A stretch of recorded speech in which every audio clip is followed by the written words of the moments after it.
தளபதி விஜய் அவர்களுடைய தமிழக வெற்றிக் கழகத்தின் 2வது மாநில மாநாடு மதுரை மாவட்டங்கள்ல மிக பிரம்மாண்டமாக நடைபெற உள்ளதா.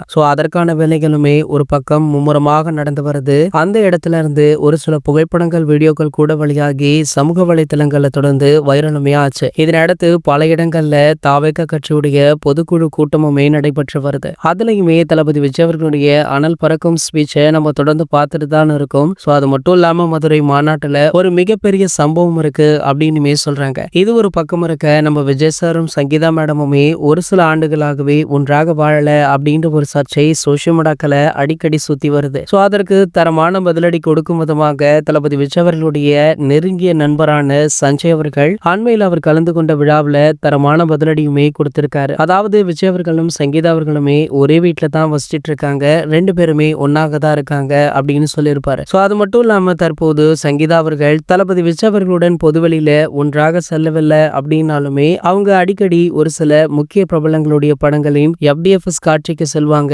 இதற்கு முன்னாடி கூட நம்ம பல படங்கள்ல அவங்கள தியேட்டர்கள்ல பார்த்திருப்போம். அந்த வகையில பாத்தீங்கன்னா இன்று விஜய் சேதுபதி, நித்யா மேனன் அவங்களுடைய திரைப்படமான தலைவன் தலைவி அப்படின்ற திரைப்படம் ரிலீஸ் ஆகியிருக்கு. இந்த படத்துடைய FDFS காட்சியை பார்க்க சங்கீதா விஜயவங்க தியேட்டருக்கு விசிட் அடிச்சிருக்காங்களாம். அப்போது எடுக்கப்பட்ட புகைப்படங்கள் வீடியோக்கள் தற்போது வெளியாகி சமூக வலைதளங்கள்ல வைரலுமே ஆகிட்டு இருக்கு. இது போன்ற செய்திகளை பத்தி நீங்க உடனே தெரிஞ்சுக்க நம்மளுடைய சேனலை மறக்காம சப்ஸ்கிரைப் பண்ணிக்கோங்க.